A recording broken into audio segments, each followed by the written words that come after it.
आज हम जानेंगे रामायण से जुड़ी 10 ऐसी बातें जो शायद बहुत कम लोग जानते होंगे और रामायण के रहस्य जिनसे हम पूरी तरह वाकिफ नहीं हैं। हर छुपा राज जो हमें नहीं पता है वह आज हम आपको बताने जा रहे हैं।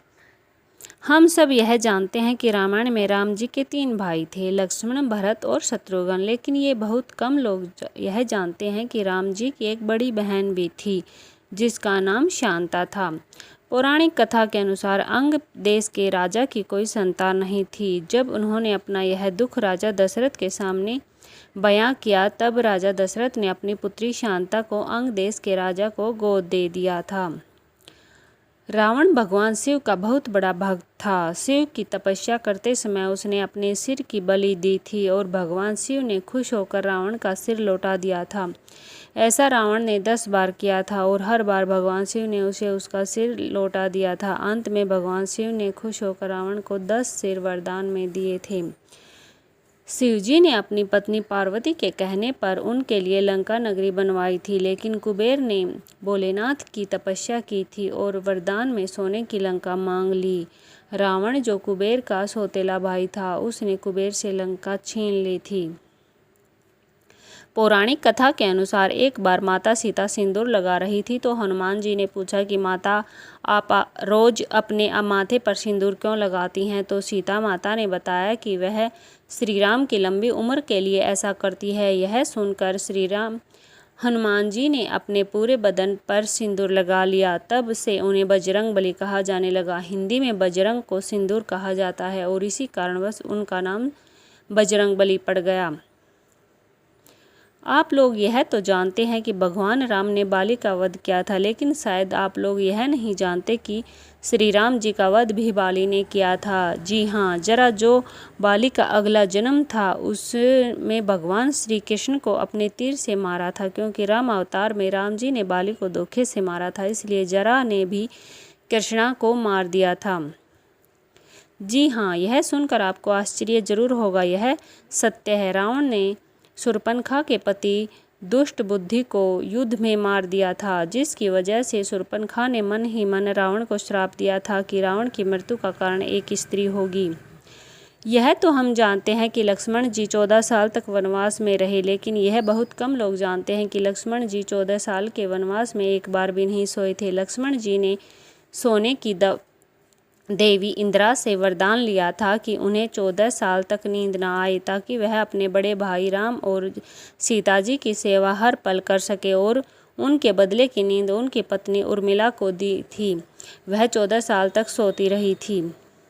हम सभी यह तो जानते हैं कि भगवान श्री राम भगवान विष्णु के अवतार थे, लेकिन बहुत कम लोग यह जानते हैं कि लक्ष्मण जी शेषनाग के अवतार थे, जिसकी अनुमति श्री विष्णु ने उन्हें दी थी। जब सभी बंदर राम सेतु बना रहे थे तब एक गिलहरी अपनी पीठ पर रेती लेकर सेतु निर्माण में मदद कर रही थी, जिससे श्री राम जी प्रसन्न हो गए और गिलहरी के ऊपर हाथ रख कर सहलाया, जिससे कि गिलहरी की पीठ पर सफ़ेद धारियां बन गई। यह बात बहुत कम लोग जानते हैं कि श्री राम जी ने लक्ष्मण को मृत्यु दंड दिया था। इसका कारण यह था कि एक बार यमराज श्री राम जी से मिलने आए और राम जी से कहा, मैं आपसे कुछ बात करना चाहता हूँ, लेकिन उससे पहले आपको वचन देना होगा कि जब हम बात कर रहे हों तब ना तो हमें कोई देखे ना ही हमें कोई सुने। अगर कोई ऐसा करता है तो उसे मृत्यु दंड देंगे। तब राम जी ने हाँ कर दी, लेकिन जब राम का यमराज आपस में बात कर रहे थे तो लक्ष्मण वहां आ गए और राम जी के वचन के अनुसार लक्ष्मण को मृत्यु दंड देना पड़ा।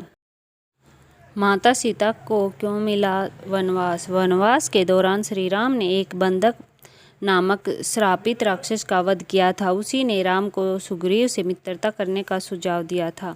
रावण जब विश्व विजय पर निकला तो उसका युद्ध अयोध्या के राजा अनर्ण्य के साथ हुआ, जिसमें रावण विजयी रहा। राजा अनर्ण्य वीरगति को प्राप्त हो गए। उन्होंने मरते हुए श्राप दिया कि तेरी मृत्यु मेरे कुल के एक युवक द्वारा होगी। वाल्मीकि रामायण के अनुसार एक बार रावण अपने पुष्पक विमान से जा रहा था। उसने एक सुंदर युवती को तप करते देखा।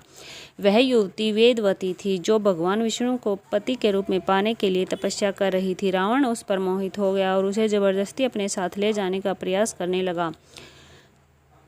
तब उस युवती ने रावण को श्राप दिया कि तेरी मृत्यु का कारण एक स्त्री बनेगी। उसने अपने प्राण त्याग दिए। श्री राम के भाई राजकुमार भरत को अपने पिता की मृत्यु का आभास पहले ही हो गया था। उसने स्वप्न में देखा कि उसके पिता काले कपड़े में लाल रंग की फूलों की माला पहने हुए एक रथ पर बैठकर दक्षिण दिशा की ओर जा रहे हैं और पीले रंग की स्त्रियां उन पर फूलों की वर्षा कर रही हैं। पाताल का राजा अहिरावण और उसका भाई महिरावण बेहद ही शक्तिशाली असुर थे। अहिरावण ने राम और लक्ष्मण को बंदी बना लिया था। प्रभु राम और लक्ष्मण को बचाने और अहिरावण महिरावण के वध के हनुमान को पंचरूपी रूप लेना पड़ा था। रावण महाज्ञानी विद्वान था। भगवान राम ने भी उन्हें महाब्राह्मण कहा था। इसलिए जब रावण मृत्यु सैया पर था तब प्रभु राम ने लक्ष्मण से रावण के पास जाकर उससे ज्ञान अर्जित करने को कहा था।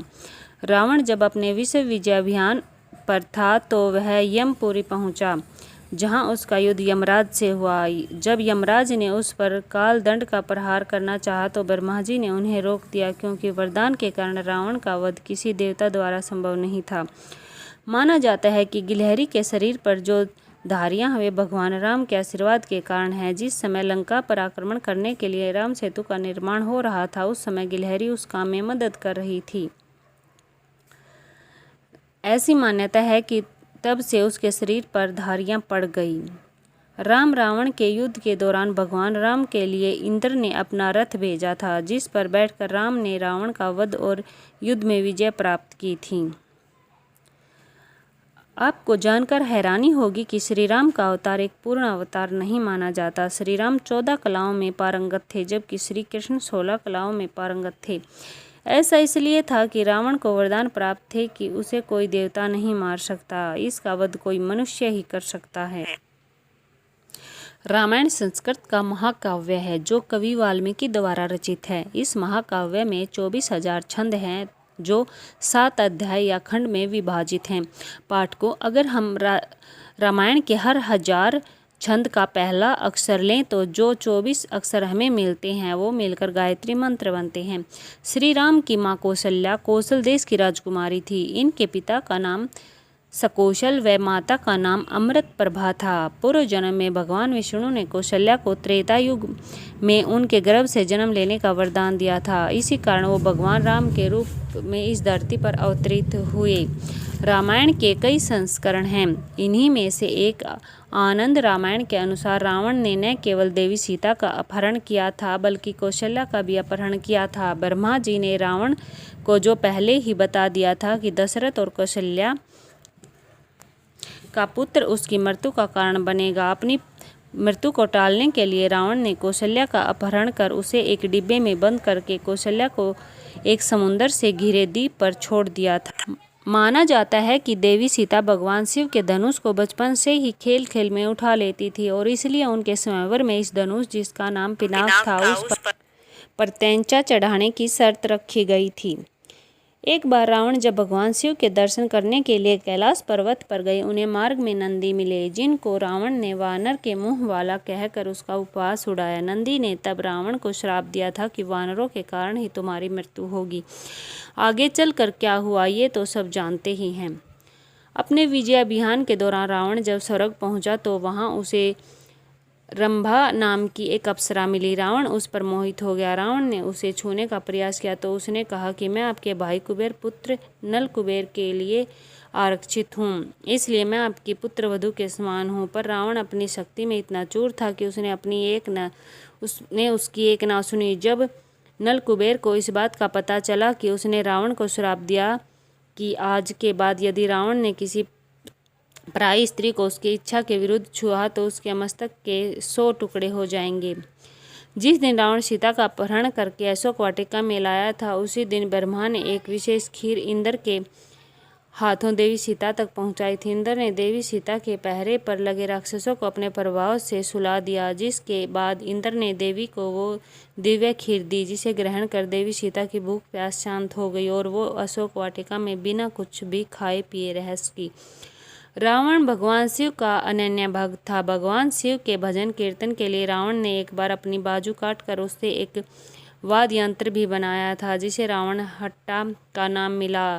शेषनाग के अवतार लक्ष्मण ने रावण के पुत्र मेघनाद को ही नहीं उसके दूसरे पुत्रों जैसे प्रहस्त और अतिकाय को भी मारा था। जिस समय श्री राम वनवास को गए थे उस समय उनकी आयु 27 वर्ष की थी। राजा दशरथ नहीं चाहते थे कि राम वन जाए, इसलिए राजा दशरथ ने उन्हें सुझाव दिया कि वे बंदी बना लें और राजगद्दी पर बैठ जाएं, लेकिन मर्यादा पुरुषोत्तम ऐसा नहीं कर सकते थे।